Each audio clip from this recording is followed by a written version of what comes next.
200 kilometers to the southwest, Josh and Bill are less than 24 hours away from the start of the Plum Hollow Music Festival.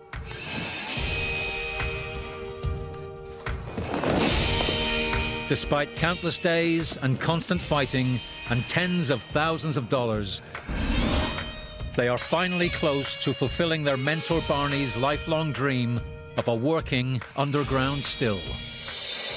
But for that to happen, they still need to cover the site, making it completely undetectable to the law and concertgoers that will soon be standing right there. I just wish we had some help. Think this thing will hold the Bobcat, don't you? I think I don't want to test it just yet. Today's our last day before the festival. If everything goes just right today, we should get all our dirt pushed around and the roof covered. We got a lot to do in a very short amount of time to do it in. We cut it to the last minute. Hell with this, I'm gonna try the Bob.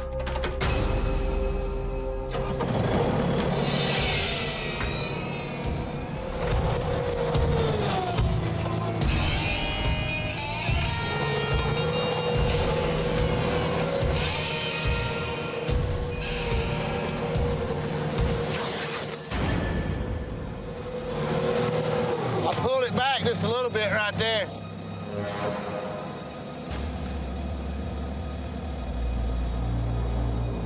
Where's that coming from? Not good. Not good at all.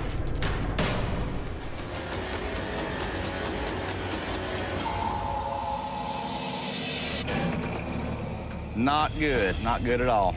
Back at the still site, Josh has shredded the waterproof covering. With the festival less than 24 hours away, the timing couldn't be worse. If they can't conceal the hole in time, they will be caught red-handed. Can't believe I did that! God damn! I just made a fatal mistake at the very end of the day, on the last day of our project before the festival. I've under so much pressure of getting this done and oh, I can't see straight right now. I'm so off, I can't really breathe. Normally, Josh is a surgeon with his machine.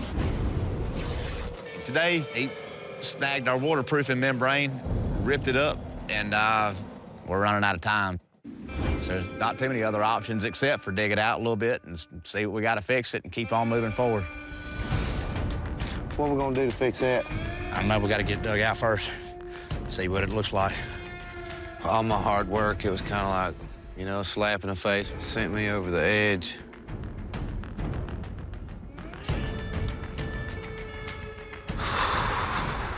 Hell, let's take 5.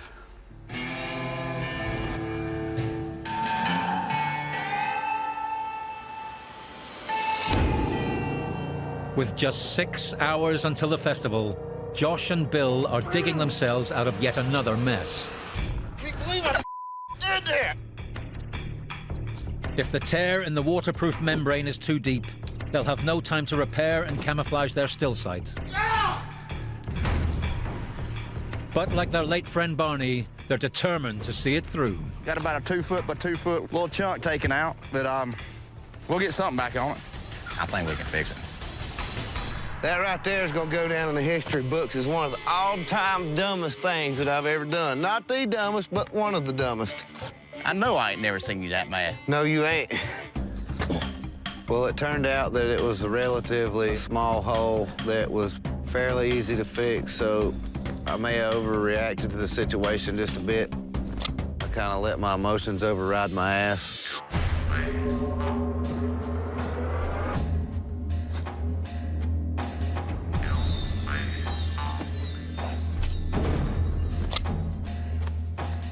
Right now, from the air, our hole looks like red dirt. If we throw some grass on it, from an aerial view, it's like it never even happened. Our hole is covered up.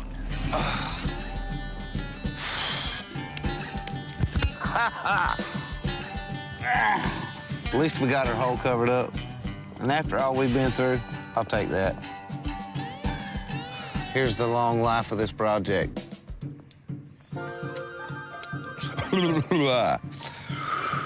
That's good.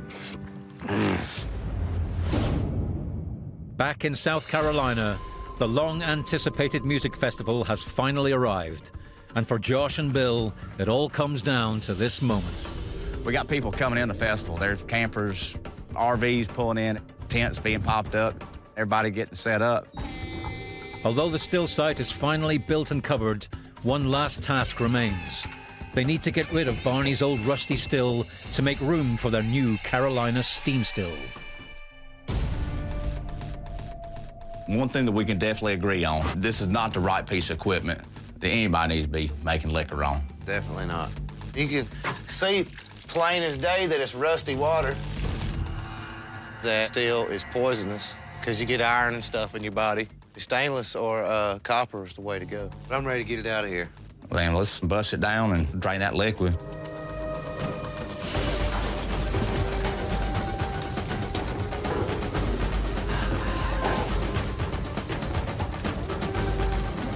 There you go.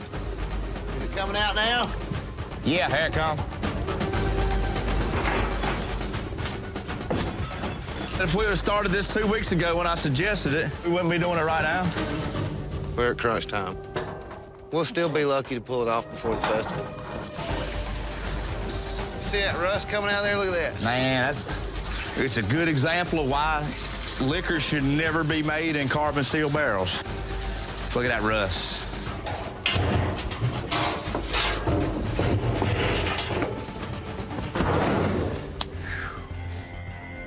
Got that one out. Now, I was glad to see it go. We got another rig. We're gonna get it down in the hole. Nah, we gotta do it quick. Time's running out.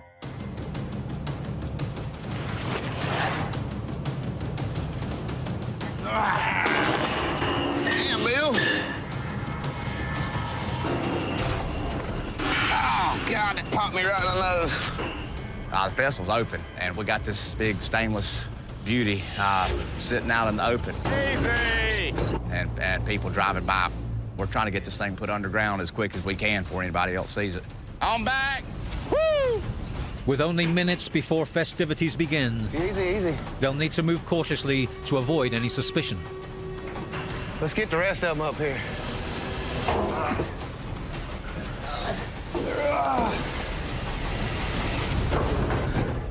It's in the hole. The festival's here. The band was loading in while we were hauling our stuff off. I mean, we cut it down to minutes. Barney sure would be proud. He would already had some mash running somewhere. He would. What we're doing here is a lot bigger than just building an underground liquor still. This was Barney's last project, and it was something that Barney wanted to do and that he physically wasn't able to complete. Barney's gone, but this project stands.